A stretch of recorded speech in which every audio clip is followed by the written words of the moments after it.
ataupun benda yang kita cerita ni kita dapat tahu awal. Sebagaimana soalan munkar dan nakir bocor. Dan begitu juga dengan cerita tentang tajuk titian sirat ini juga dah pun bocor bagi penduduk-penduduk bumi ni. Seolah-olah tidak ada rahsia lagi, tapi bocornya tak tentu lagi kita boleh selamat daripadanya. Sebagaimana soalan yang bocor bagi soalan munkar dan nakir, tak tentu juga walaupun dah bocor kita boleh jawab ataupun tidak. Ditanya pada Nabi SAW an ahwalil qiyamah. Su'ila 'anil Nabi SAW 'anil qiyamah. Seorang sahabat Nabi ridwanullah alaihim ajma'in tanya kepada Nabi SAW tentang keadaan hari kiamat, dengan harapan Nabi akan cerita dekat dia satu persatu. Baik, tapi menghampuakan kerana Nabi tak jawab, dan yang Nabi jawab kepada dia dengan soalan balik. Nabi tanya balas balik kepada sahabat yang bertanya kepada Nabi SAW tentang hari kiamat tersebut dengan mengatakan, wa ma a'datta laha, apa yang kau siapkan untuk hari kiamat? Maknanya kalau kau tahu cerita sekalipun tentang hari kiamat satu persatu, kau hafal macam mana bermulanya hari kiamat, keadaan yang akan berlaku pada hari kiamat, manusia dibangkitkan daripada kubur, bagaimana bentuknya, ditiupnya sangkakala. Maka kalau kita hafal detik-detik yang berlaku pada hari kiamat sekalipun, maka tak akan, bahkan tidak memberi kesan kepada kita. Tidak ada kesan bagi manusia, melainkan apa yang kita telah sediakan. Maka tanya Nabi kepada sahabat tadi, wa ma a'datta laha, apa yang telah engkau persiapkan diri engkau untuk engkau berhadapan dengan hari kiamat. Salah satunya turun satu surah kepada Nabi SAW. Antaranya kalau kita baca di dalam kitab Syama'il Muhammadiyah, menceritakan tentang beberapa hadis tentang ubat Nabi SAW. Baik, di antaranya hadis yang diriwayatkan daripada Anas bin Malik, juga hadis yang diriwayatkan daripada Ibnu Abbas, dan juga hadis yang diriwayatkan daripada Ali radhiyallahu anhu yang bertanya kepada Nabi, yang menyebut berkaitan tentang ubat Nabi. Salah satunya, satu hari seorang sahabat Nabi datang kepada Nabi SAW dengan mengatakan, ya Rasulullah, qad kunta syiban, wahai Rasulullah, kami telah dapati di kepala engkau ada ubat. Kepala Nabi ada ubat. Nabi kadang-kala Nabi tutup kepalanya dengan serban, kadang-kala Nabi tutup kepalanya dengan satu kain sebagaimana kain orang-orang Salafi. Sebab tu kita tengok pergi ke Mekah, geng Salafi dia pakai serban, dia tutup kat atas kepala. Pergi pula ke India, dia ikat dengan sapu tangan. Pergi pula dekat orang Malaysia, ada yang pakai serban, selempang pula selempang hijau. Contohnya lah kita kata. Baik. Jadi hal mana yang Nabi buat? Semua Nabi buat belakang. Orang India bermazhab dengan mazhab Abu Hanifah, maka mereka ikut mungkin hadis yang menceritakan tentang Nabi, kadang-kadang Nabi ikat kepala Nabi dengan kain. Apa yang mereka buat? Mereka ikat kepala mereka dengan sapu tangan. Kalau kita tengok orang-orang India yang ada dekat Malaysia. Ada pula orang-orang yang di Saudi sana, mereka bermazhab Hambali dan juga bermazhab dengan mazhab iaitu Maliki, iaitu mereka ambil sebagaimana Nabi kadang-kadang meletakkan serban, iaitu izar di atas kepala Nabi, sebagaimana yang kita dapat lihat pada hari ini. Baik, maka kadang-kadang juga Nabi tak pakai serban. Bahkan diceritakan tentang rambut Nabi SAW. Rambut Nabi itu kadang-kadang diuraikan di hadapan, sehinggalah Nabi SAW melihat para orang-orang Nasrani pada waktu tersebut menguraikan juga rambut di hadapan, maka Nabi tukar fashion kerana tak nak menyamai kepada agama Nasrani dengan cara dibelah tengah. Baik. Dan Nabi juga kadang-kadang Nabi minyakkan rambut. Bila Nabi minyakkan rambut, kata Anas, maka kita takkan nampak ubat kat kepala Nabi. Tapi bila Nabi tak minyakkan rambut Nabi, pada belahan tengah dan juga pelipis Nabi terdapatnya ubat. Malam yatajawazu, kata Anas bin Malik, yang tidak pun lebih daripada 14 syiban, iaitu 14 ubat. Maknanya sahabat kira setiap ubat yang ada pada tubuh badan Nabi, setiap ubat-ubat yang ada pada rambut Nabi SAW, nak cerita betapa sayangnya mereka kat Nabi sampai kira ubat. Ni hebat sahabat. Baik, maka bila ditanya kepada Rasulullah, Rasulullah, qad kunta syiban, wahai Rasulullah, kami dapati wajadna fi ra'sika syaiban, kami lihat pada kepala engkau itu adanya beberapa uban. Apa respon Nabi SAW? Kalau kita orang kata kepala uban, apa buat? Tak ada uban, ataupun mungkin kita minta orang tolong cabut. Tapi apa yang Nabi SAW sebut? Nabi SAW mengatakan syayyabatni al-hud, kepala aku beruban disebabkan surah Hud. Syayyabatni al-mursalat, kepala aku beruban disebabkan surah al-mursalat. Syayyabatni al-waqi'ah, kepala aku beruban disebabkan surah al-waqi'ah. Syayyabatni amma yatasa'alun, dan kepala aku beruban disebabkan surah amma yatasa'alun ataupun surah An-Naba. Dan yang terakhir syayyabatni at-takwir ataupun idza syamsu kuwirat, kepala aku beruban disebabkan satu surah yang diturunkan, iaitu surah Takwir. Berapa surah yang menyebabkan kepala Nabi beruban? 5 surah yang diturunkan. Surah yang pertama surah Hud. Apa yang ada di dalam surah Hud ni? Surah Hud ini menceritakan tentang perihal, iaitu nabi-nabi yang terdahulu, bagaimana mereka diuji oleh kaum-kaum mereka dengan cara tidak beriman. Dan diceritakan bagaimana pada umat-umat yang terdahulu Allah telah turunkan kepada mereka malapetaka disebabkan engkarnya mereka pada Allah, sehingga Allah turunkan malapetaka. Maka takutnya Nabi malapetaka itu akan turun kepada umatnya, sehingga beruban kepala Nabi memikirkan. Surah yang kedua yang Nabi SAW sebut adalah surah Al-Waqi'ah. Syayyabatni Al-Waqi'ah, kepala aku beruban disebabkan surah Al-Waqi'ah. Kenapa surah Al-Waqi'ah itu menyebabkan kepala Nabi beruban? Kalau kita perhatikan siapa yang rajin, sebab tu masya-Allah Al-Quran ni, sehingga Allah Subhanahu Wa Taala menyebut di dalam surah Taha, Taha ma anzalna 'alaikal Qur'ana litashqa illa tazkiratan liman yakhsha. Allah kata Taha, tidaklah kami turunkan Al-Quran ini nak menyusahkan kamu wahai manusia, melainkan kami turunkan Al-Quran itu iaitu kepada orang-orang, sebagai peringatan kepada orang-orang yang takutkan kepada Allah. Al-Quran ini benda yang nak menakutkan kita. Apa tujuan takut? Imam Al-Ghazali rahimahullah menyebut di dalam kitabnya Ihya Ulumuddin, maka kata beliau, takut itu diumpamakan sebagaimana satu cemeti.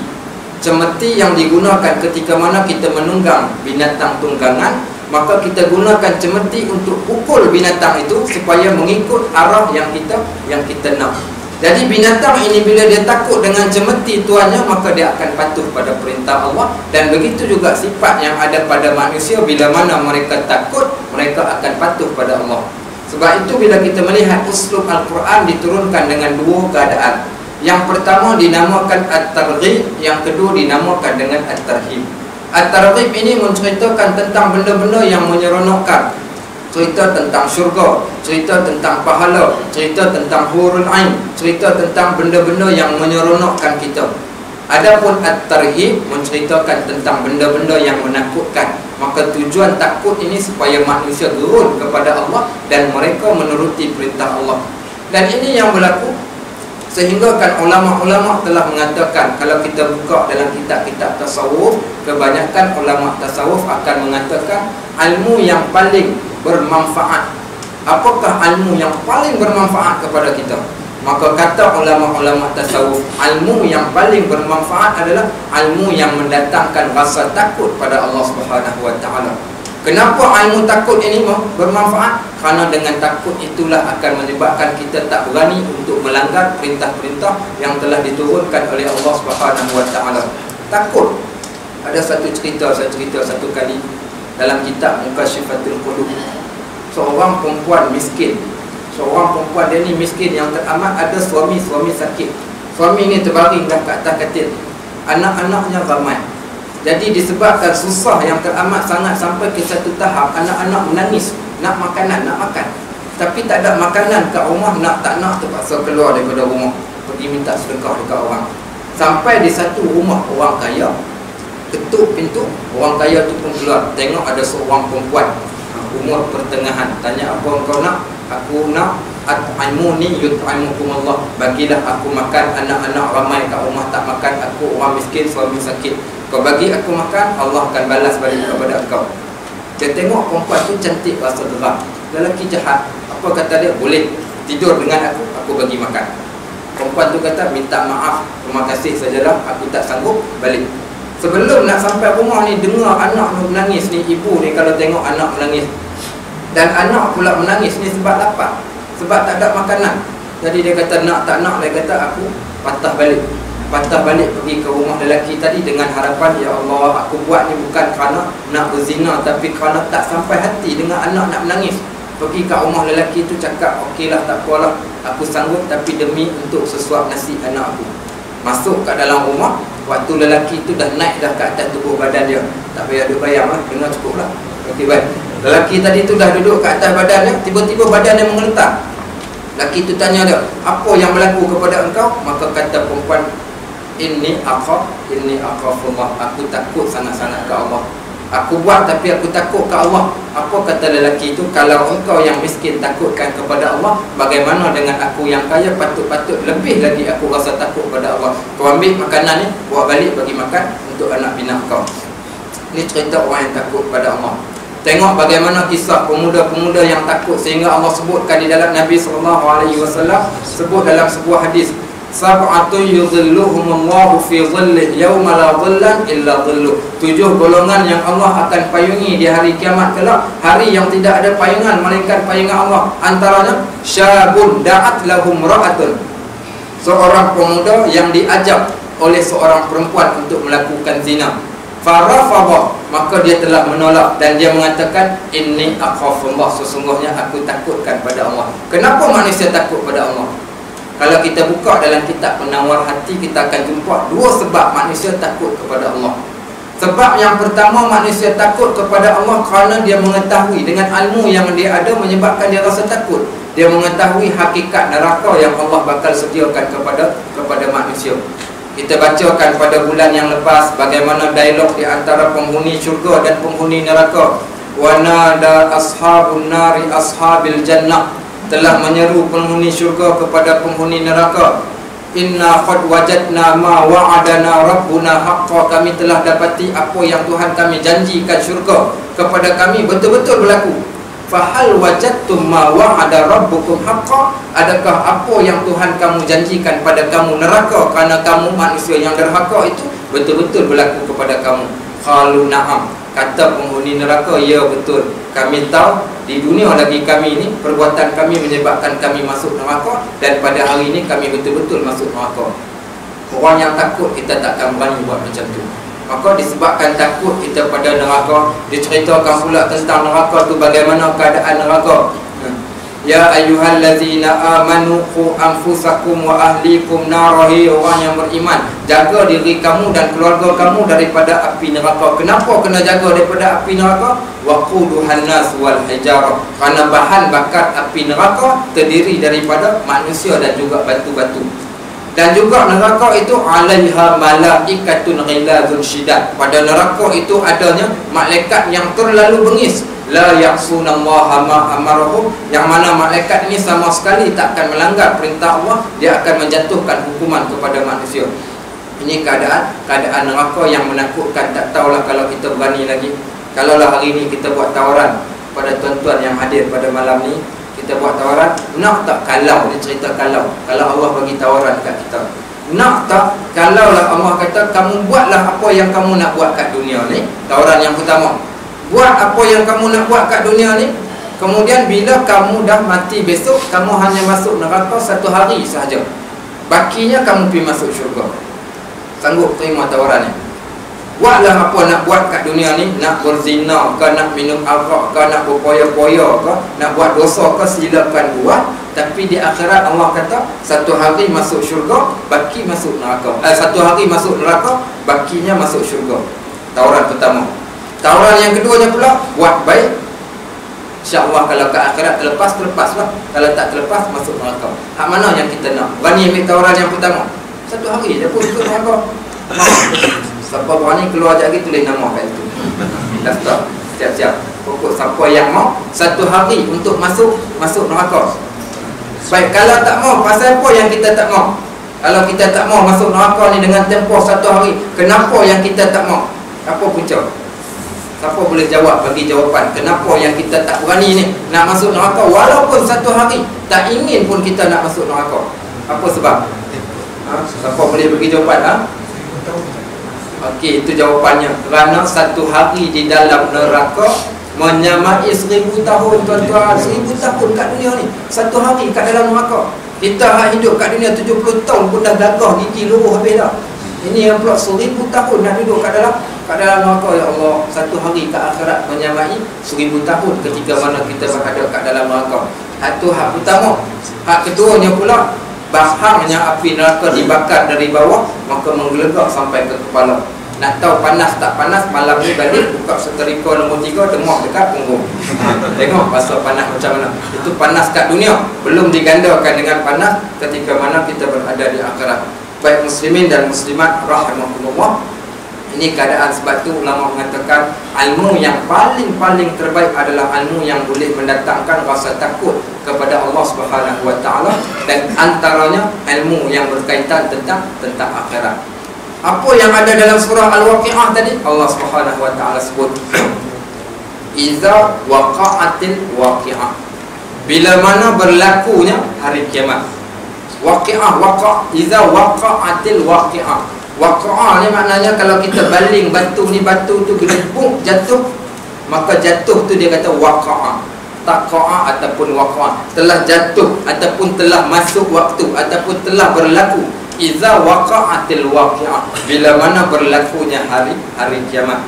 Iza waqa'atil waqi'ah laisa liwaqa'atiha kazibah. Tuan-tuan, cerita hari kiamat bukan cerita tipu, bukan cerita main-main, tapi ini adalah cerita yang betul-betul. Apa lagi Allah kata? Iza rujjatil ardh rajja, bila mana Allah goncangkan bumi dengan goncangan. Rajja ni berbeza. Macam mana roja? Dia disebut dua tempat dalam Al-Quran. Yang pertama dukkatan dakka. Dukkatan dakka ni iaitu dipegang dua benda dihentak. Itu dakkan dakka ataupun dukkatan dakka, iaitu dipegang dua objek dihentakkan. Adapun rujjatil ardu rajja, macam mana? Sebagaimana lafaz zalzalah, iza zulzilatil ardu zilzalaha. Zilzal pula dipegang digoyang. Kalau siapa belajar bahasa Arab ni, kita akan faham, Masya Allah, bila kita baca Al-Quran lagi tepat maksud yang dia nak ceritakan. Iza zulzilatil ardu zilzalaha. Bahkan perkataan zilzal menyebutnya pun kita dah boleh gambarkan. Iza zulzilatil ardu zilzalaha. Zilzal. Okey, maknanya menunjukkan goncangan dihayun. Siapa pernah pergi orang utara panggil pampel? Tahu pampel? Pampel. Okey, pampel. Pergi pampel ada satu mainan tu, hayun tu. Okay. Mainan yang hayun, dia hayun yang naik tu, tak tengok pun dia tak berani ni kan pula nak naik. Besok iza zulzilatil ardu zilzalaha, bila mana kami hayun, kami goncangkan bumi, digoncang. Apa akan berlaku? Manusia beritahu wa akhrajatil ardu asqalaha, terpelanting keluar semua benda ni yang ada kat dalam bumi. Kalau siapa buka tafsir, kita akan jumpa kat situ galian bumi, hasil-hasil bumi semua akan terpelanting. Pada waktu tersebut manusia-manusia akan berkata bila dilihat emas dan perak, dia akan mengatakan benda inilah yang menyebabkan kami jahanam dahulu ketika mana kami kat dunia. Itu surah Zilzal. Adapun iza rujjatil ardu rajja, barang diletakkan di dalam bekas. Apa dibuat? Dipegang, digoncangkan. Digoncangkan sebegitu. Bayangkan tengok bumi yang kecil. Kalau kita ada slide, saya boleh tunjukkan planet-planet yang Allah jadikan. Bumi kita tengok daripada atas satelit ni, tengok bumi besar, Amerika, kemudian negara Arab, Asia Barat dan sebagainya, semua nampak dalam bentuk peta. Kemudian dia tunjuk satu planet yang lain di atas sedikit, maka kita bumi dia makin mengecil. Tunjuk pula matahari, bulan, lagi jadi kecil sebab bulan terlalu besar, matahari terlalu besar, sampai dia tunjukkan planet yang paling besar, akhir sekali bumi hilang daripada pandangan. Nak ceritakan kecil sangat-sangat bumi ni. Kalau kita katakan malaikat yang disebutkan bagaimana malaikat Jibril itu, berapa besar malaikat Jibril? Mempunyai 600 sayap. Malaikat Jibril mempunyai 600 sayap. Itu belum cerita malaikat maut, belum cerita lagi malaikat Zabaniyah, belum cerita lagi malaikat yang lain yang mempunyai 600 sayap. Bayangkan tengok, sekadar bumi sebiji ni dia nak hembus pun dia boleh. Sebab tu disebut digoncangnya iza rujjatil ardu rajja wa bussatil jibalu bassa. Apa berlaku? Bukit bukau semua hancur. Maka nashabaan membasar, maka semua jadi debu-debu yang berterbangan, berterbang habis semua.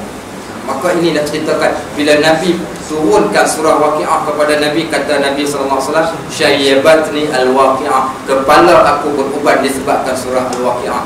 Kita hari ini apa? Kita baca surah Waqi'ah untuk apa? Baca Waqi'ah sebab nak dapat duit. Baca surah Waqi'ah sebab nak dapat duit. Sebagaimana hari ini kita duk baca Yasin malam Jumaat. Baca Yasin untuk apa? Malam Jumaat baca Yasin lah. Siapa pun tak pernah pun teringin kita nak cuba buka sikit surah Yasin, apa yang Allah cerita dalam surah Yasin. Pergi sampaikan wamtazul yawma ayyuhal mujrimun. Waktu kita baca ayat tu, kalau orang yang sedang nazak nak mati ni, walaupun dia tak pernah masuk kursus bahasa Arab kat mana-mana tempat, dia akan faham ayat tu. Orang yang sedang nazak, apa Allah kata yang kau dah nak mati, kau sedar ke tidak? Kau nak mati, kau akan berpisah dengan orang-orang yang beriman, maka kau akan duduk dengan orang-orang yang jahat sebab kau jahat.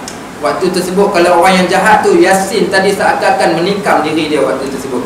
Kalau dibacakan surah Yasin, semua yang disebut dalam surah Yasin tu semua dia akan faham dan dia akan rasakan seakan-akan satu bebanan ke atas kepala dia. Kita baca surah Waqi'ah, insya-Allah hanya sekadar kerana nak dapat murah rezeki. Orang kata murah rezeki, baca surah Waqi'ah. Cuba baca terjemahan surah Waqi'ah atau surah-surah yang menakutkan sehingga Nabi kata kepala aku naik uban sebab surah Waqi'ah. Surah apa lagi? Nabi kata surah yang seterusnya surah Al-Mursalat. Surah Mursalat cerita tentang syurga dan neraka. Surah apa lagi? Surah At-Takwir. Surah At-Takwir ini cerita tentang apa? Ataupun Idza Syamsu Kuwirat. Surah At-Takwir ini menceritakan tentang keadaan hari kiamat. Nabi SAW sebut dalam bab asbabun nuzul surah At-Takwir ini, Nabi mengatakan sesiapa yang nak tengok perjalanan hari kiamat seakan-akan hari kiamat itu berada kat depan mata dia, bacalah surah At-Takwir. Kalau kita nak tengok keadaan hari kiamat itu bagaimana keadaannya, maka bacalah surah At-Takwir. Kamu akan mendapati seakan-akan hari kiamat itu betul-betul berlaku kat depan mata. Bayangkan, tengok Allah sebut Idza Syamsu Kuwirat, bila mana matahari itu telah ditutup oleh kegelapan. Bangun pukul 7 pagi, tengok gelap, mungkin nak hujan. Pukul 8 gelap lagi. Pukul 9 gelap lagi macam malam. Pukul 10, pukul 11, pukul 12, pukul 1 gelap lagi. Tiba-tiba dapat WhatsApp daripada Tok Imam. Tok Imam kata kiamat dah sampai, hari ni hari Jumaat. Kita pun sebar habis semua, orang-orang hak tak pakai tudung, hak tak solat, kobok semua solat. Tapi waktu tersebut dah pun habis. Allah kata bila mana matahari itu kami tutup saja matahari jadi gelap, habis. Maknanya dah sampai kepada hari kiamat. Idza Syamsu Kuwirat wa idzan nujumu kadarat. Allah kata bila mana bintang-bintang itu berjatuhan. Wa idzal biharu sujirat, bila mana lautan itu meluap-luap, iaitu seakan-akan ada gunung berapi yang pecah keluar daripada laut. Wa idzal jibalu suyirat, dan bila mana bukit bukau itu berterbangan, bukit bukau yang asalnya jadi pasak kepada bumi, sebagaimana dalam surah An-Naba, wal jibala autada, bukit jadi pasak, tapi Allah kata pada hari tersebut bukit akan berterbangan. Tuan-tuan, maka ini semua yang menyebabkan Nabi SAW tumbuh uban di kepala kerana memikirkan tentang hari kiamat. Jadi kenapa kita tak buat benda yang sama? Sekurang-kurangnya kita nak cari benda-benda yang menakutkan ini supaya datang perasaan takut dan gerun kita kepada Allah. Akhir sekali menyebabkan kita tak berani nak melakukan dosa dan mengalihkan diri kita ke arah benda-benda yang baik. Dalam surah Al-Hadid, sebelum kita baca ayat tentang cerita Siratul Mustaqim ni ataupun titian surat ni, ada satu ayat di dalam surah Al-Hadid. Kita akan bertemu dengan satu ayat. Ayat ini menyebabkan dua orang manusia berpaling daripada kejahatan kepada kebaikan. Tuan-tuan pernah dengar nama Ismail Kerbau? Pernah dengar? Adik-adik kita yang muda-muda mungkin tak kenal. Kalau makcik-makcik yang umur 40 ke atas mungkin kenal. Ismail Kerbau. Siapa dia Ismail Kerbau ni? Perogol Busiri. Perogol zaman dulu lah, zaman tahun 80-an dia ni memang bukan sekadar perogol, bahkan paling samsing. Sampai saya kebetulan dekat dengan kampung dia. Kampung saya dengan kampung dia ni dekat. Dia duduk dekat kota Sabang Semut, saya duduk dekat Buah Cepedak. Lebih kurang sekitar 5 km. Jadi kita tahulah cerita kawasan tu. Kalau dia pergi ke kedai ni, Cina atau ke Cina ni cakap kau nak ambil apa, kau nak ambil apa, kau ambil. Kau jangan kacau kami saja kerana takut dekat Ismail Kebau. Gari 3 dia boleh buka. Hebatnya Ismail Kebau ni. Hebat Ismail Kebau. Ada lagi orang yang lagi hebat. Siapa dia? Fuzail bin Ayas. Fuzail bin Ayas ni adalah tabi'in. Maknanya orang yang hidup pada zaman selepas zaman sahabat. Dia ni ceritanya bukan sekadar orang takut pada dia, sebut nama dia pun orang tak berani. Hari ni adik-adik kita, anak-anak kita ada something kat sekolah tu, takat something macam tu tak something lagi. Fuzail bin Ayas, orang sebut nama dia pun tak berani.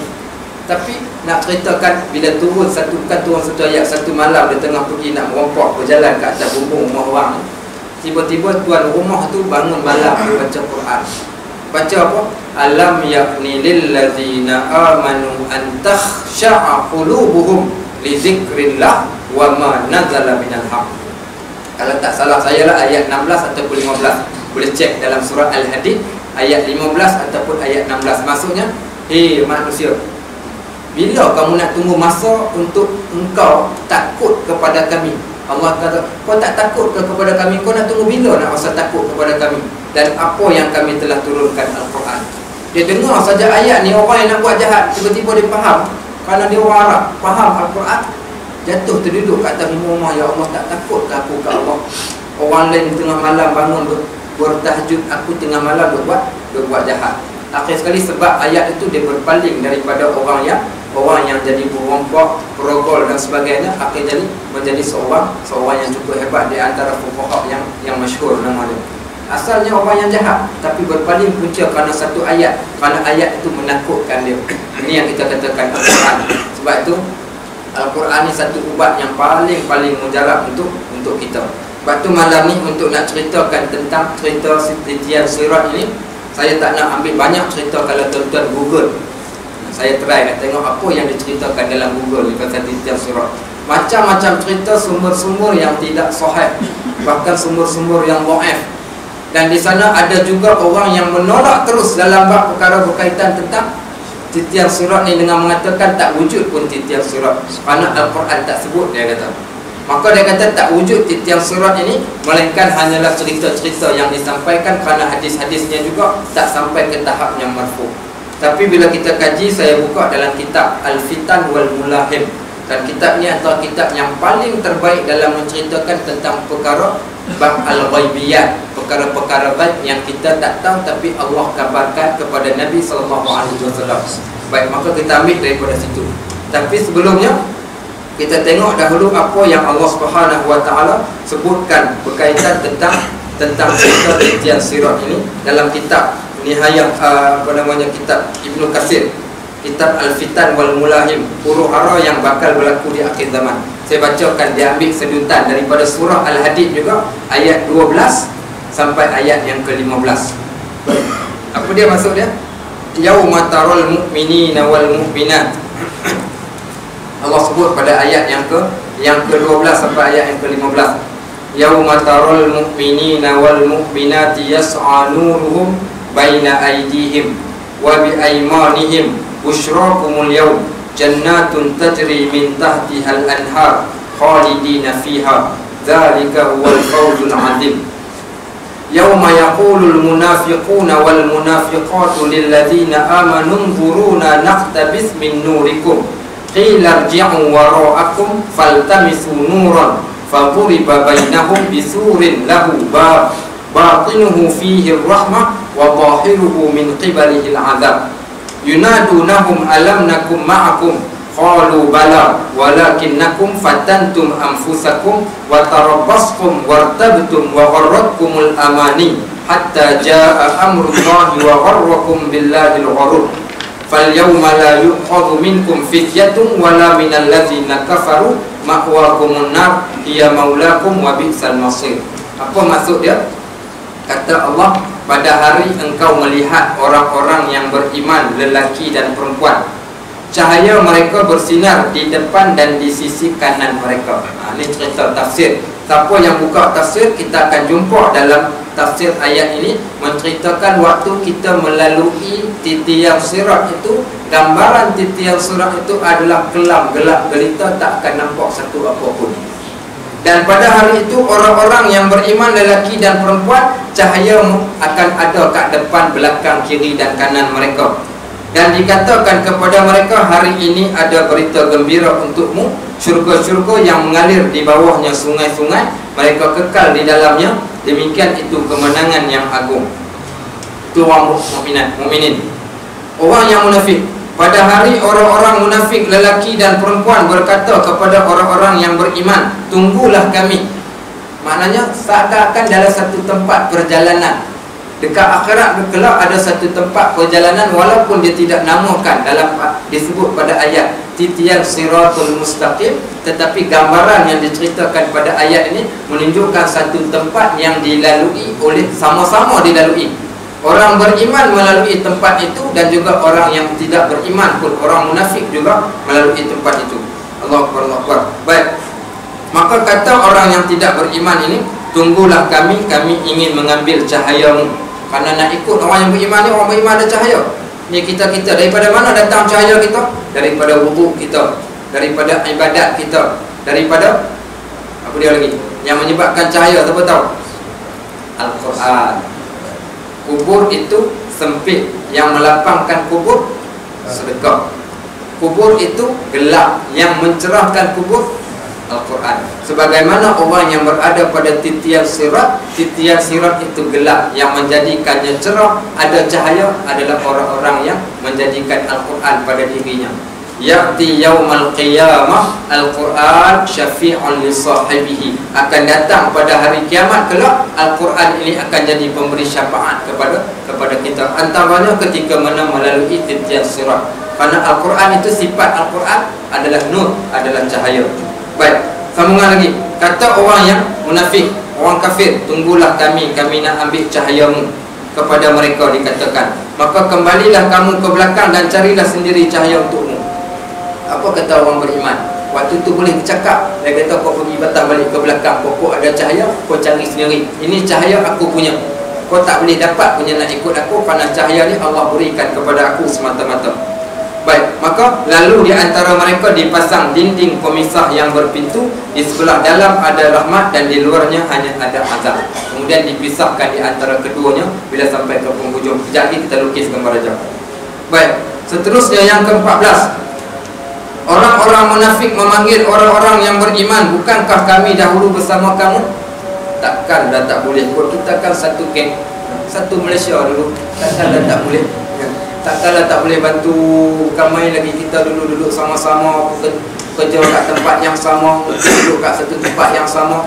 Takkan tak boleh bantu. Ini orang yang tak beriman ni. Bukankah kami dahulu bersama kamu? Maka jawab orang yang beriman, mereka jawab, betul. Tetapi kamu mencelakakan dirimu sendiri, dan kamu hanya menunggu dalam keadaan ragu terhadap janji Allah, dan ditipu oleh angan-angan kosong sampai datang ketetapan Allah. Dan syaitan datang memperdayakan kamu tentang Allah. Kamu dulu kat dunia sesat, minta maaf dah cik, oi, aku dah ajak dah dulu, jom kita pergi malam ni titian sirat ni cerita ni. Dia kata tak apalah hampir, aku pakai titi hak dua dah tak apa. Okay, contoh je titi serong. Ada titi serong kat sini.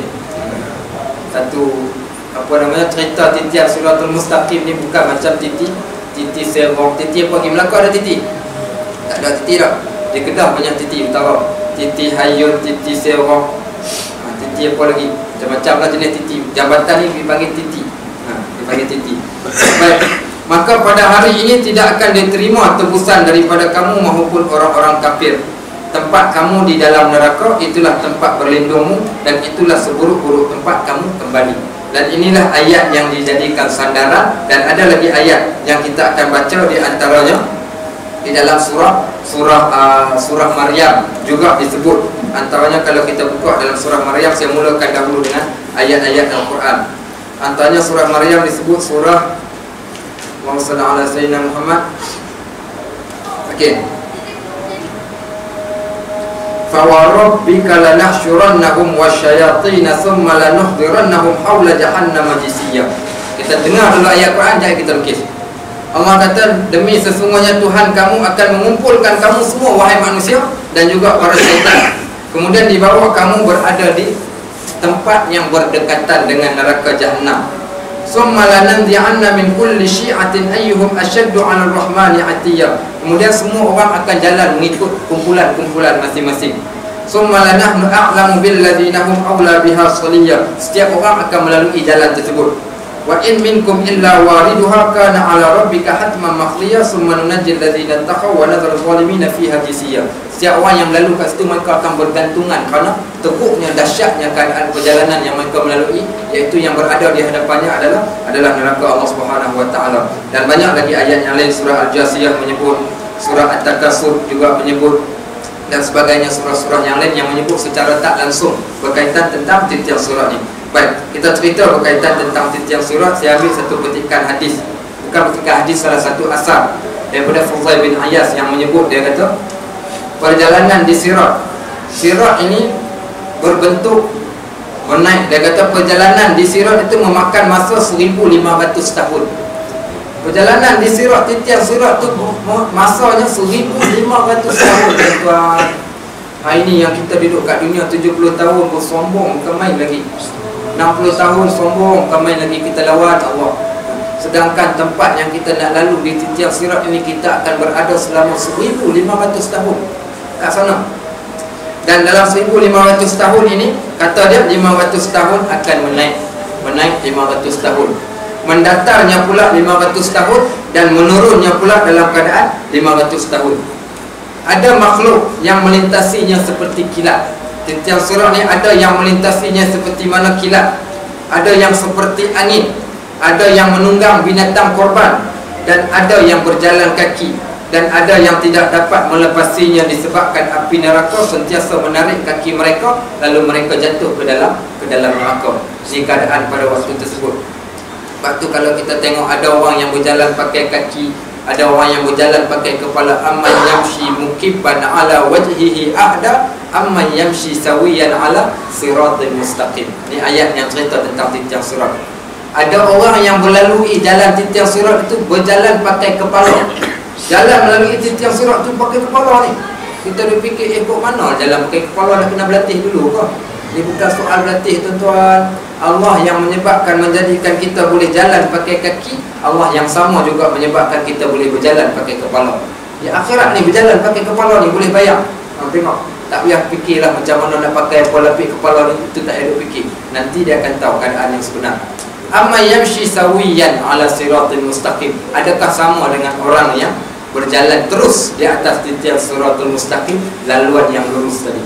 Ada orang yang berjalan dengan cepat, terbang, ikut kita.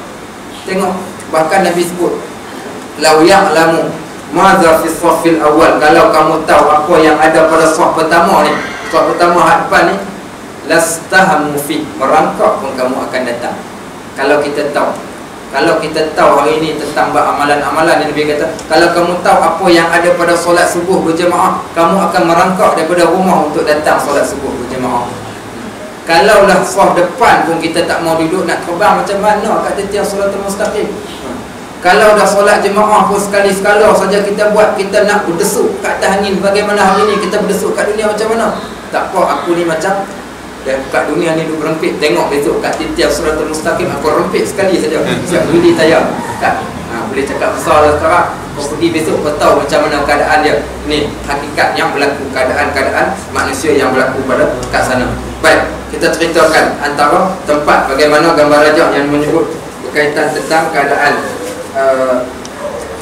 akhirat.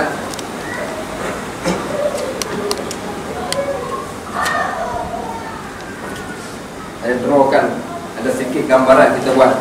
Okey. Kalau kita tengok, katakan ni titian Sirat. Ni titian Sirat. Okey, kemudian yang pula dekat sebelah kiri kat sini, narun,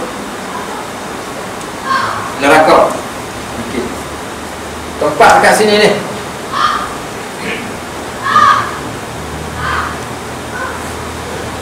mahsyarun, padang mahsyar. Bagaimana keadaan padang mahsyar, dan itu mungkin kita boleh bincang pada kuliah yang lain. Cerita padang mahsyar seakan-akan tempat yang berwarna putih yang terlalu luas, yang perjalanannya beribu-ribu tahun. Kat padang mahsyar ni saja ni. Okey, baik, dekat sebelah kiri ni ada nar, Dekat sini kita panggil sirat. Siratun. Okey, sirat iaitu titian siratul mustaqim. Okey, maka dekat sini kita akan dapat lihat syurga, jannatun. Okey, jannatun. Dan dibatasi dengan kat sini batas dia. Okey, kemudian yang pula pada syurga itu dia tinggi. Kita dah tunjukkan gambar rajah pada apa namanya? Bulan yang lepas, dan sifat neraka pula ke bawah. Okey, ke bawah. Maknanya kat sini dinamakan Al-A'raf. Kita dah ceritakan pada bulan yang lepas, tempat yang paling tinggi dalam syurga namanya Al-A'raf. Al-A'raf ni tempat yang tinggi sekali kat dalam syurga, sehingga orang kat sini ni dia akan melihat siapa yang duduk kat dalam neraka, dan dia akan boleh menyeru orang-orang yang sedang berjalan kat sini. Penghuni-penghuni syurga ni yang mereka kenal, orang kat sini dah kenal ni siapa yang lalu kat sini, apa dia kata? Salamun alaikum, sejahteralah ke atas kamu. Sehingga dan disebut juga orang-orang yang sedang lalu ni terasa terlalu excited pada waktu tersebut nak masuk syurga. Fahum yatma'un disebut dalam surah Al-A'raf, mereka sudah pasti dalam keadaan seronok sangat-sangat kerana dah nampak syurga kat depan mereka. Adapun penghuni neraka, kat sinilah berlakunya dialog, sebagaimana dialog yang kita bacakan tadi. Ini keadaan, ni tingkatan neraka ni, dia punya tingkat-tingkat dah sampai ke bawah. Neraka yang paling bawah ni untuk VVIP neraka. VVIP neraka. Neraka apa?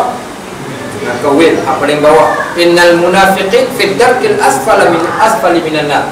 Kat sini neraka paling tinggi Firdaus, iaitu yang menjadikan tempat Al-A'raf. Dia ada satu mimbar yang mereka boleh melihat keadaan yang berada di sekitar. Dan di tengah-tengahnya wa bainahuma hijab, di antara syurga dan neraka adanya dinding pemisah. Dan dinding pemisah ini seakan-akan satu cermin yang memisahkan di antara syurga dan neraka. So kat sini yang kita akan laluinya. Baik, kita tengok apa yang ada kat dalam hadis.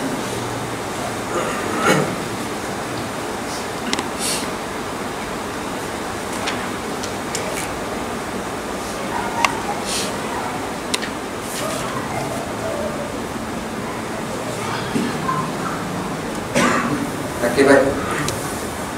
Qala al-musannif rahimahullah, kata pengarang kitab ni iaitu Imam Ibnu Katsir, summa yantahi nas ba'da mafariqatihim makanal mauqif. Kemudian setelah mana selesai manusia yang duduk lama dekat padang mahsyar itu, maka mereka akan mula berjalan pergi kat satu tempat, ila zulmatil lati duna sirat wa hiya ala jisri jahannam, iaitu tempat yang dinamakan dia sebagai titian sirat, yang mana gelapnya berada pada jambatan ini dinamakan jambatan Jahannam. Titian ini dinamakan titian Jahannam kerana titian yang akan menggugurkan orang-orang pesalah-pesalah, orang kafir untuk jatuh ke bawah ke dalam neraka. Ada riwayat yang lain menceritakan pada titian sirat itu adanya pengait. Masuk pengait itu duri-duri yang mengait orang-orang yang lalu di situ, terutama orang kafir dan orang munafik, yang akan menarik mereka sehingga mereka jatuh ke dalam lubang neraka kat bawah. Adapun orang-orang yang beriman, mereka akan berjalan terus sampailah menuju kepada syurga. Sebenarnya ada satu tempat lagi. Kalau kita tengok dalam satu gambar rajah yang lain menceritakan keadaan yang berlaku kepada kita bermula daripada dunia. Selepas dunia kita pergi mana? Alam barzakh ataupun alam kubur. Baik, lepas alam kubur, tiupan sangkakala. Tiupan sangkakala. Lepas tiupan sangkakala, kita dihidupkan semula. Okey, baik. Kemudian dihidupkan semula, apa yang berlaku? Orang kafir, orang yang beriman semua akan pergi ke al-hasyru ataupun yaumal mahsyar, hari pengumpulan manusia pada hari tersebut. Kita tak nak cerita yang bagaimana keadaannya mungkin pada kuliah yang lain. Baik, kemudian pada waktu lepas daripada al-hasyar, apa yang kita dapat? Dalam bab syafaat, pada waktu tersebut diberikan syafaat. Pada selepas daripada mahsyar itulah kita sedang mencari syafaat. Orang yang buat zalim, hari itu juga dituntut kezalimannya, dan waktu tersebut kita akan mencari Nabi SAW pada hari Yaumul Mahsyar. Selepas daripada syafaat, akan diserahkan kepada kita penyerahan kitab, sama ada kepada tangan kanan ataupun tangan kiri. Okey, baik. Selepas penyerahan kitab, apa kamu buat? Dapat buku. Lepas dapat buku, apa selalunya kita buat? Bawa buku pergi cek pula. Dia panggil Yaumul Hisab. Tak selesai lagi kat masyar. Hak masyar tadi dah beribu tahun. Pergi pula dapat syafaat. Dapat tak dapat syafaat? Dapat syafaat kita. Saya dulu baik dengan CM, boleh tak nak minta syafaat sikit CM? CM kata, yang kata, aku pun pening kepala ni, kau datang nak minta syafaat, kau pergi cari kat orang lain.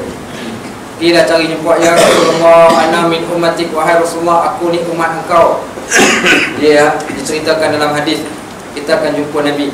Ya Rasulullah, ana min ummatik, isfi'ni, wahai Rasulullah, aku ni umat engkau, berikanlah syafaat engkau pada aku. Apa jawab Nabi SAW? Ana la a'rifu. Minta lagi kali yang kedua, ya Rasulullah, ana min ummatik, isfi'ni, wahai Rasulullah, aku ni umat engkau, tolonglah berikan syafaat kepada aku. Nabi jawab lagi, ana la a'rifuk, aku tak kenal pun siapa engkau. Minta pula kali yang ketiga, ya Rasulullah, ana min ummatik, isfi'ni, wahai Rasulullah, aku ni umat engkau, berikanlah syafaat engkau pada aku. Nabi jawab, ana la a'rifuk. Lepas tu kita pun gerak, takkanlah tak kenal aku, ya Rasulullah, pakai songkok tinggi, pakai sampin, hak tu selawat paling kuat sekali waktu Maulidur Rasul kat depan pegang bendera tu, takkan tak pasal. Nabi kita minta maaf lah, aku tak kenal. Itu saya tambah lah. Akibat. Maka sahabat tanya, ya Rasulullah, kaifa ta'rifu ummatak? Wahai Rasulullah, cara macam mana kita dapat kenal umat kau? Macam mana kita dapat kenal umat? Nabi kenal umat dia. Yang pertama, bikasrati salawatuhum alaih, dengan banyaknya mereka, ala qadri salawatihim alaih, berapa banyak mereka berselawat ke atas aku. Yang kedua, berapa banyak sunnah-sunnah Nabi SAW yang kita ikut. Ini di antara orang-orang yang akan dikenali oleh Nabi SAW.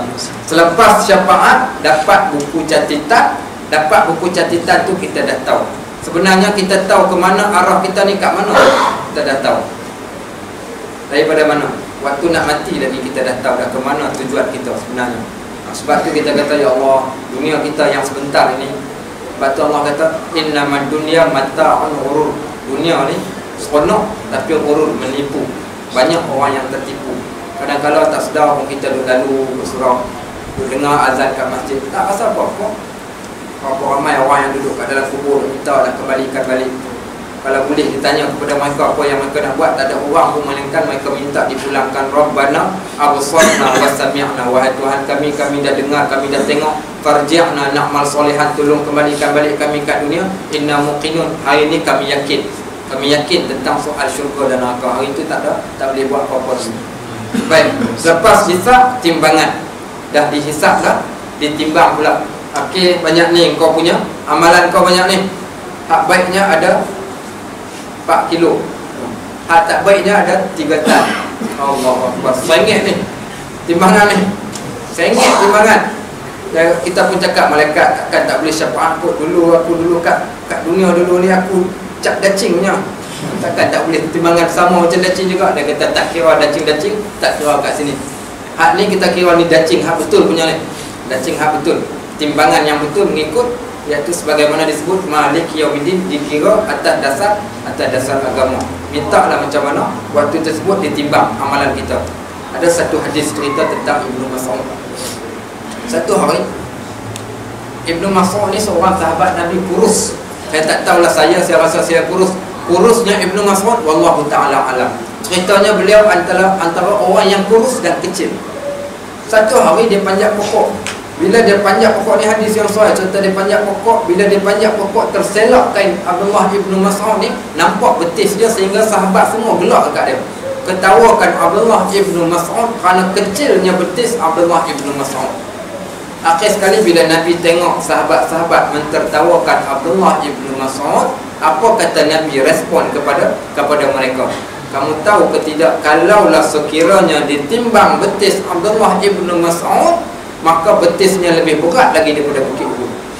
Orangnya badan kurus, betisnya kecil, satu betis ditimbang pada Al-Mizan, pada dacing di hari Yaumul Hisab itu, maka satu betisnya lebih berat lagi nak dibandingkan dengan Bukit Uhud yang cukup besar. So, masya-Allah, kita tengok. Kemudian Nabi sambung.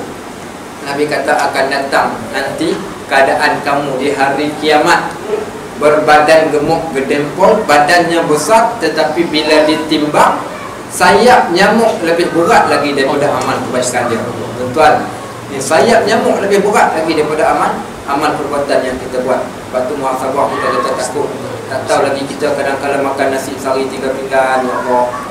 3 pinggan, makan nak sedap, pakai nak elok, rumah nak besar, serba-serbi nak hebat, tapi kita tak ingat ke Allah. Bila ditimbang amalan kita, sayap nyamuk lebih berat lagi daripada amalan kita. Ini yang paling sangat-sangat kita takut ni. Sebab setelah timbangan mizan, kita akan sampai kepada waktu timbangan mizan ini. Orang-orang kafir, sebahagian orang kafir itu terus dimasukkan ke dalam neraka. Dia tak lalulah titian sirat ni, terus dimasukkan dalam neraka. Dan sebahagiannya pula pergi ke telaga Al-Haus. Orang yang beriman dia pergi ke satu telaga, iaitu telaga Al-Haus. Bagaimana kata Nabi SAW, sesungguhnya pada tiap-tiap Nabi ada telaga.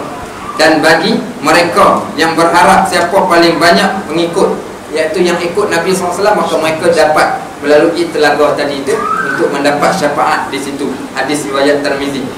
Orang yang munafik, orang munafik sebab dia kata aku orang Islam, maka kat sana ada satu lagi ujian keimanan manusia, dan ujian keimanan itulah yang akan melalui titian sirat. Kerana titian sirat tu mereka dah sangka kami akan lepas. Sebahagian orang kafir dah masuk ke dalam neraka, tapi sebahagian yang lain mereka merasakan kami mungkin akan lepas. Bila mereka sampai dekat situ, maka mereka tak lepas pun sebenarnya, kerana mereka termasuk di antara orang-orang yang munafik. Kat situlah tempat yang dinamakan titian sirat, yang akan melalui kat sini sebahagian ulama mengatakan adalah orang munafik dan orang beriman sahaja. Adapun orang kafir awal-awal lagi dah dimasukkan ke dalam neraka. Okey, baik. Kemudian sebelum dimasukkan ke dalam syurga, dah sampai dah dekat sini ni. Dah sampai dekat sini ada satu tempat. Ada satu tempat kita panggil tempat tu Al-Qantarah. Al-Qantarah, Al-Muqantaratu minaz zahabi wal fiddah. Kan disebut Zuyyina lin-nas hubbus syahawat minan nisa wal banin wal muqantarati minaz zahabi wal fiddah. Muqantarah ni penimbang. Kat sini ada lagi timbang. Sebab tu banyak sangat dia punya tempat timbangnya ni, check line dia. Sampai kat sini, ni bukan JPJ cek plate nombor, tapi macam tu jugalah. Lah sekali dah rasa terlepas dah kat sini. Titian sirat dah okey, sampai kat sini ada lagi checkpoint. Dia panggil Muqantarah. Nama kat sini Muqantarah. Apa dia Muqantarah ni? Muqantarah itu diadili, pokok ada lagi. Tiba-tiba Tok Imam kata, kau dulu kau pijak kasut aku waktu kat surau, kau pijak kasut aku. Kadang-kadang kita ni macam-macam dosa, datang ke surau nak ambil wudu, kasut dia tak mau bagi basah pakai kasut orang, bagi basah kasut orang. Ada agak pasien macam tu. Jenis datang ke surau, datang ke masjid, tai hidung tak sempat nak korek tu hidung, dah sapu ke lantai. Betul tak? Ada juga macam tu. Apa lagi? Mungkin calaukan kereta orang, waktu tersebut orang yang tumbuk orang, maka dia ditumbuk balik, dibalas semua tumbuk balik, diadili macam tu. Kemudian baru masuk ke dalam syurga. Ada tentang benda-benda hak ringan-ringan lah, dalam ringan-ringan. Ini disebut sebagai Al-Qantarah, tempat membalas hukuman yang terakhir sebelum dimasukkan ke dalam syurga. Ini keadaan-keadaan yang berlaku ketika mana kita berada ke dalam syurga, sebagaimana yang disebut kat sini. Baik, kata Nabi, hadis riwayat Aisyah, anna Rasul sallallahu alaihi wasallam su'ila ainan nas yauma tubaddalul ard ghairal ardi was samawat. Di manakah manusia setelah mana hilang lenyap bumi ini? Faqala hum fi dhulmatin dunal jisri. Mereka akan berada pada satu tempat yang gelap, iaitu seakan-akan tempat itu adalah jisrun. Jisrun ni apa? Titian ataupun satu jambatan. Ini yang disebut hadis riwayat daripada Aisyah. Yauma la yuhdillahu an-nabiyya wal ladzina amanu ma'ahu nuruhum yas'a baina aydihim. Disebut lagi pada ayat surah At-Tahrim, hari yang mana Allah jadikan Rasul dan pengikut-pengikutnya, mereka berjalan di samping cahaya berada di sekitar mereka. Wa bi aymanihim, depan, belakang, kiri, kanan, yaquluna, dan mereka berkata, Rabbana atmim lana nurana, wahai Tuhan kami, sempurnakanlah cahaya kami ni, kami nak sampai ke penghujung syurga. wa'fir lana, dan ampunilah kami, innaka ala kulli syai'in qadir, sesungguhnya engkau berkemampuan untuk nak buat apa sahaja. Ini beberapa ayat, benarnya banyak lagi dalam bab sirah ni, tapi saya ambil ayat-ayat Al-Quran, kita ambil dalil hak sahih saja, hak doa-doa itu saya tak bacakan kat sini. Banyak lagi kalau cerita-cerita yang berkaitan tentang surah, tuan-tuan boleh tengok, ambil ayat, boleh cek balik dalam Al-Quran. Antaranya surah, kita boleh tengok surah Maryam ayat 68 sampai ayat 72 dalam surah Maryam, cerita tentang keadaan dia juga. Begitu juga cerita bagaimana keadaan pada surah Al-Furqan ayat 12 dan ayat 16 dalam surah Furqan. Okey, begitu juga dengan surah At-Takasur ayat 6 dan ayat 8 sampai ke 8 surah Takasur, dan juga surah Maryam ayat yang ke-71 tadi kita dah sebut dah. Maryam, surah Maryam tadi. Itu antaranya keadaan-keadaan yang berlaku yang digambarkan di dalam Al-Quran, betapa peritnya kita ketika mana kita berada dalam keadaan tersebut. Baik, wallahu taala a'lam bissawab. Mudah-mudahan memberi manfaat kepada kita. Ada soalan untuk dikongsi?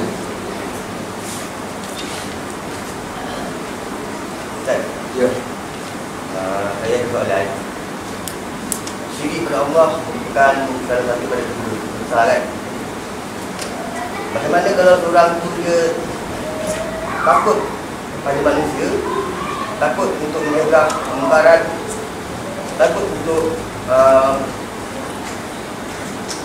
mencegah kezaliman, takut untuk menegakkan keadilan, semata-mata kerana takut pada manusia. Adakah ini merupakan salah satu pada syirik pada Allah? Okey, baik. Apa maksud syirik pada Allah? Syirik pada Allah itu iaitu di antaranya menduakan Allah Subhanahu Wa Taala, percaya kepada kuasa selain daripada kuasa Allah, bergantung harap selain daripada Allah Subhanahu Wa Taala, dinamakan syirik. Baik, syirik yang paling besar, syirik yang sembah patung berhala ni, atau yang paling besar. Yang lain-lain itu bergantung harap, percaya, takut. Itu masuk juga dalam syirik.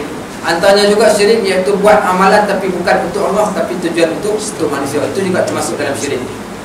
Tiap-tiap hari ada dua malaikat yang ta'aqabun malaikatun bil-laili wan nahar. Tiap-tiap hari akan naik turun malaikat malam dan malaikat siang. Dia dua orang malaikat yang akan bertugas. Malaikat ni akan bawa naik mempersembahkan kepada Allah buku catatan amalan kita. Maknanya bukan naik pada 15 nisfu Syaban. Tiap-tiap hari ada malaikat dia bawa buku catatan amalan kita ni. Bila waktu subuh, waktu asar. Baik, bila malaikat ni dah ambil buku catatan amalan, Allah kata tinggalkan dua orang ini, jangan diangkat amalannya. Siapa yang tidak diangkat amalannya? Iaitu yang pertama, asyariku billah ataupun asyirku billah, orang yang syirik kepada Allah. Dan yang kedua, qati'ur rahim, orang yang memutuskan hubungan silaturahim. Ini dua jenis manusia yang Allah tak akan angkat amalannya. Bahkan syirik ini antara dosa yang paling besar, iaitu dosa yang tidak diampunkan. Terus dia tak akan lalu titiang surat ni awal-awal lagi dia dah tergolek dah, dah dimasukkan. Sebab tu bahaya sangat-sangat. Allah sebut wakhshawni wala takhshawun nas, takut pada aku, kenapa takut pada manusia. Ingat, manusia tak boleh buat apa-apa pun kat kita. Yang bagi rezeki bukan manusia, yang bagi rezeki kat kita Allah. Sebab tu Allah sebut kat dalam, kalau kita tengok dalam Al-Quran, ayat berkaitan dalam bab perkara-perkara, antaranya dalam ayat saya baca kata ni, wakhshawni wala takhshawun nas, takutlah kepada aku, jangan kamu takut kepada manusia. Orang yang kita takut kat dunia ni, kita takut pada seorang ni, sehingga menyebabkan kita patuh kepada dia, maka besok di akhirat Allah kata kau pergi minta dekat orang yang kau sembah, ataupun yang kau jadi taat pada dia itu. Kat akhirat kelak ganjaran apa yang dia boleh bagi kat kita. Sebab tu kita katakan takut ni ada tempat dia. Boleh tak boleh nak takut kat manusia? Boleh. Tapi bukan maksud takut sebagaimana kita takut kat Allah. Contoh takut orang tu orang jahat, kita takut kat situ nama takut yang harus hukumnya. Takut yang tak dibolehkan ni takut yang sampai ke satu tahap kita menyembunyikan kebenaran disebabkan kerana nak dengar, nak turut perintah dia, ataupun dengan tujuan untuk nak mendapatkan habuan. Maka ini yang tak dibenarkan. Kalau tuan-tuan tengok kat Syria, apa yang berlaku kat Syria? Kat Syria ni sampai semua rakyat dia tak berani nak bercakap tentang perkara kebenaran ni kerana terlalu takut. Seorang pun tak berani bercakap. Pada zaman saya duduk tu, sampai nak simpan janggut pun tak berani. Nak tonjolkan imej Islam pun tak berani. Waktu tersebut kerana takutkan pemerintah dia yang zalim. Kalau hilang tu tahu dah hilang pergi ke mana. Bukan jatuh gaung ke apa, melainkan mesti duduk kat dalam penjara. Penjara dia pun tak boleh dilawati. Dan penjaranya sampai ke hari ni tak tahu kat mana tempat penjaranya duduk. Syria ni takut punya pasal sampai ke satu tahap ulama-ulama terpaksa puji kerajaan, khutbah Jumaat dipujinya melampau. Bukan maksudnya tak boleh puji, boleh. Tapi kalau tujuan untuk kita katakan sampai ke satu tahap kebenaran itu disembunyikan semata-mata kerana takut. Tengok bagaimana Musa AS, izhab ila Fir'aun innahu tagha. Wahai Musa, kau pergi cakap dekat Fir'aun, kau telah melampau. Perlu dicakapkan yang benar, tetap kena cakap yang benar. Tak boleh untuk disembunyikan. Disembunyikan macam mana sekalipun kebenaran itu tetap akan tersulah. Baik. Ada soalan lain? Ibu-ibu ada tanya soalan ke? Ada soalan? Ada? Ha.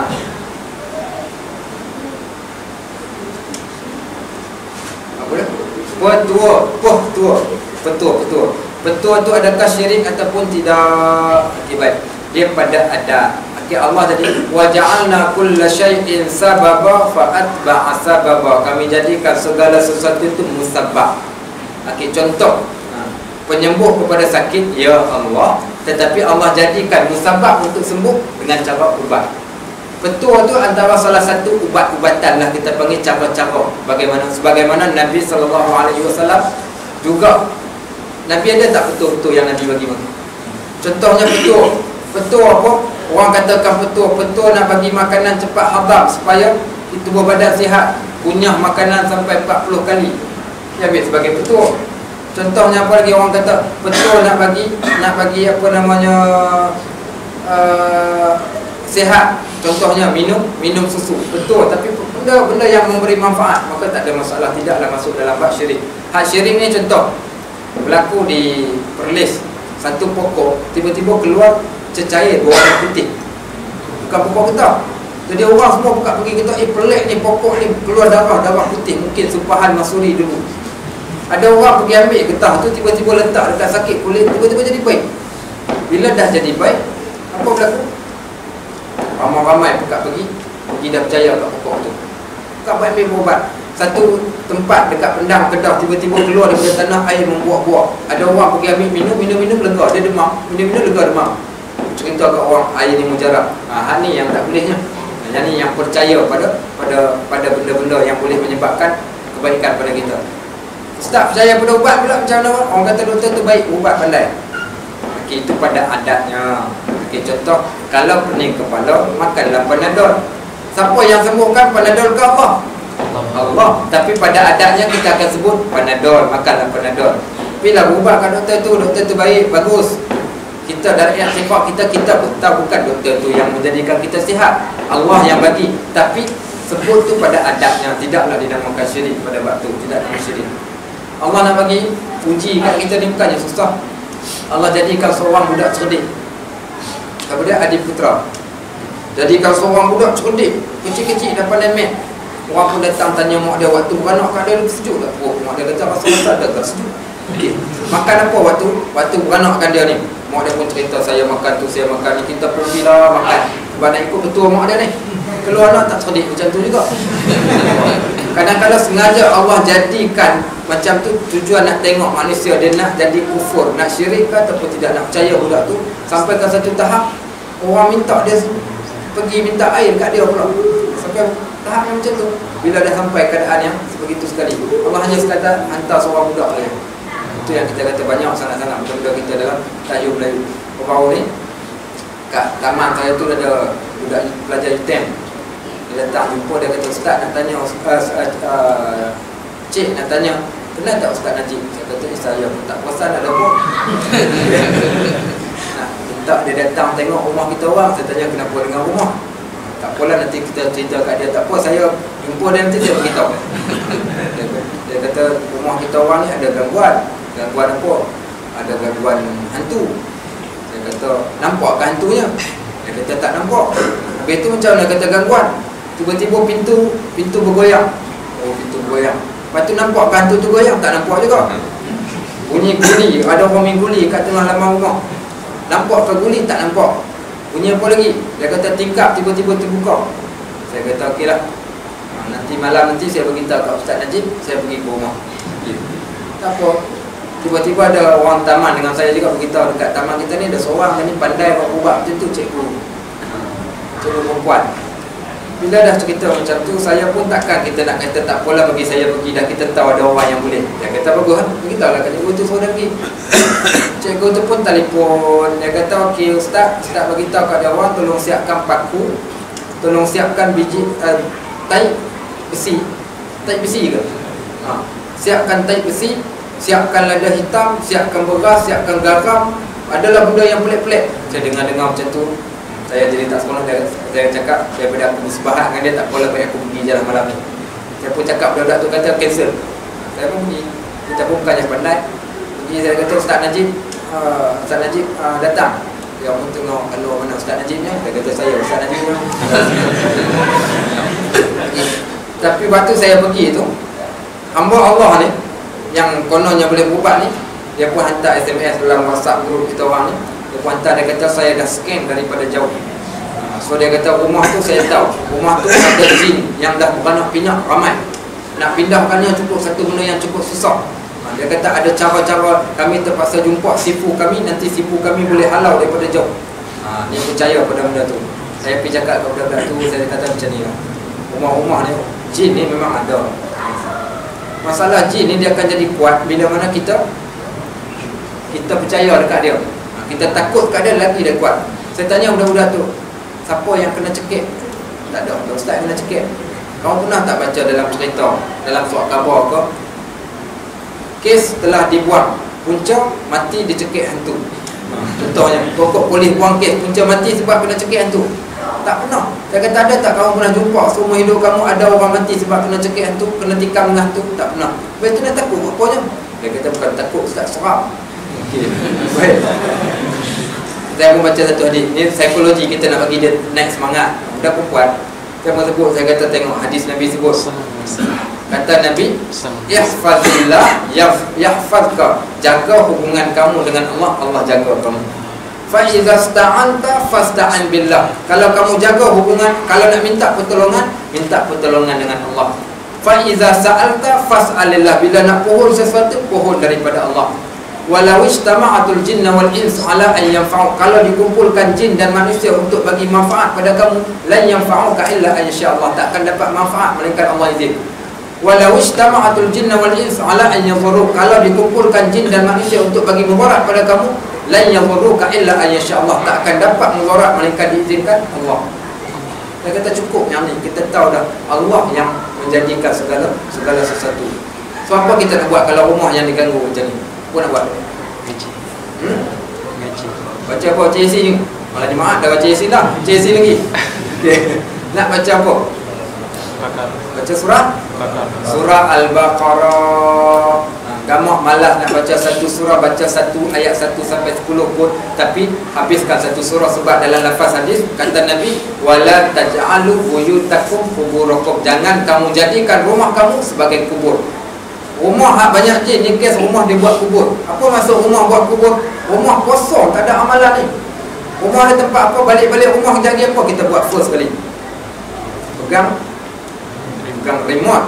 Okey, pegang remote. Tengok apa? Tengok apa namanya? Suamiku sotong. Balik-balik pegang remote. Okey, sekarang ni pula ada pula apa namanya? Astro apa yang boleh record. Tak boleh rekod kan? Siap rekod. Nampak? Jadi rumah kita ni hanya tempat tidur, tempat makan, tempat membiak. Okey. Lain daripada tu tak ada. Jadi Nabi kata jangan jadikan rumah kamu sebagai kubur. Apa namanya? Faqra'u suratil Baqarah fiha. Bacalah surah Baqarah di dalamnya. Fa innaha tunaffaru syayatin. Kerana dia akan menghalau jin dan syaitan yang ada kat situ. Rumah yang dibaca Al-Quran, rahmat. Malaikat pohonkan rahmat pada orang penghuni rumah tadi.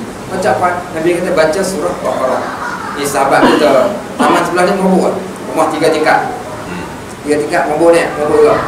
Ada seorang hamba Allah beli rumah kat situ. Kau ada dalam ni ke? Ada lah. Tak apa, kalau ada saya sebut depan. Dia beli rumah, dia pun telefon Ustaz, saya minta tolong sangat-sangat Ustaz balik bila mengajar. Ustaz singgah sekejap kat rumah saya, nak minta tolong tengok rumah. Saya kata saya bukan Tok Pomoh. Saya tahu sebab Ustaz bukan Tok Pomoh yang saya panggil. Tok Pomoh saya tak panggil. Okeylah, kita mandi. Saya pun datang ke rumah dia. Saya kata nak tengok apa? Nak tengoklah, bacalah apa-apa yang patut Ustaz. Saya masuk kat dalam rumah, tengok kat pintu dia lekatkan satu gambar kertas ada segitiga. Kat pintu ada, kat tangga ada, kat dinding ada, naik sampai tingkat-tiga, semua pelekat kat tingkat-tingkat ni. Saya kata ni apa ni? Dia kata orang kata pelekat ni syaitan tak masuk rumah. Saya kata syaitan, jin syaitan ni dia bukan macam hantu Cina main pelekat-pelekat. Kan hantu Cina ni ambil kertas, tampal kat dia lagi. Saya kata ni bukan cerita macam hantu Cina. Saya kata takat lekat ni dia lagi gelap. Seronok ni jin dan syaitan ni bila kita buat benda-benda syirik. Apa dia benda syirik kita buat? Pergi ambil daun mambu ke daun semanggu? Daun mambu ada satu jenis daun yang orang suka letak kat atas pintu tu, mambu. Apa tujuan letak daun tu? Supaya penyakit tak masuk ke dalam rumah. Tak pasal lah buat syirik. Letak daun kat atas rumah. Saya orang rumah saya waktu tu dapat anak yang pertama, baru tengah pening-pening muntah-muntah, bulan ketiga kahwin tu. Jadi mak mentua datang daripada kampung, bawa satu, dia kata ni dia ambil ubat baru ni, dia kata dekat Siam ya ada tu, rumah tu bagi, dia kata semua letak kat mana, dia kata letak kat atas pintu. Kita apa bawa kahwin nak tegur pun tak nak panik lagi. Pada saya ambil, saya simpan. Aku buka lah apa, dia tu rumah tu tulis apa dia tulis, kita pun tak faham. Mana ada orang yang percaya benda-benda tu. Itu salah satu daripada untuk syirik, percaya kepada benda-benda yang kau. Baik Ustaz, ya. Perihal orang yang masuk syurga tanpa hisab, adakah dia dah skip proses kat pada mahsyar? Bagus soalan. Okay, perihal tentang orang yang masuk syurga tanpa hisab, antaranya kalau kita buka dalam peperangan Mu'tah, ada tak masuk syurga tanpa hisab? Ada orang yang masuk syurga tanpa hisab. Okay, antara yang dalam peperangan Mu'tah, seorang sahabat Nabi, iaitu juga di antara sepupu sepapat Nabi, bernama Ja'far bin Abu Talib. Ja'far bin Abi Talib, beliau diperintahkan untuk jadi panglima dalam peperangan Mu'tah, berada di hadapan memegang liwah bendera. Tiba-tiba tangan kanannya dicantas oleh pedang, putus tangan. Wa fi sabilillah ya ayyatuhal liat, demi tangan jalan Allah wahai tanganku, pegang dengan tangan kiri. Tangan kirinya ditetap, putus tangan kiri. Apa dia buat? Gigit dengan mulut bendera, duduk kat depan. Tak, masih lagi berjalan, bawa bendera, gigit dengan mulut, sehingga dia tikam dengan tombak. Maka dia pun jatuh. Bila jatuh diganti oleh Zaid bin Harisah. Zaid bin Harisah pun jatuh juga, diganti oleh Khalid Al-Walid, sehingga mereka menang. Bila saja gugur saja syahid Ja'far bin Abi Talib, kata Nabi SAW, Nabi kata Ja'far bin Abi Talib telah pun gugur syahid. Sekarang ini kedua-dua belah tangannya putus, dan Allah telah gantikan kedua-dua belah tangannya dengan sayap, dan sekarang ini beliau sedang berterbangan di dalam syurga. Maknanya ada orang yang mati saja terus masuk syurga. Siapa dia? Syuhada. Wala tahsabanna allazi wala tahsabanna allazina qutilu fi sabilillahi amwat bal ahya'un 'inda rabbihim yurzaqun. Jangan kamu katakan orang yang mati syahid itu mati, tetapi mereka hidup di sisi Tuhan mereka, terus diangkat naik. Di antaranya orang yang mati syahid. Orang yang mati syahid. Baik, kenapa Nabi tidak diangkat terus menuju ke syurga? Wallahu ta'ala alam. Mungkin salah satunya untuk syafaat pada umatnya, kerana semua Nabi-Nabi akan menunggu umat masing-masing. Sebab tu Nabi berada pada tempat yang tertentu, kerana dia juga yang akan mengapalai kita untuk melalui setiap surat dan sebagainya.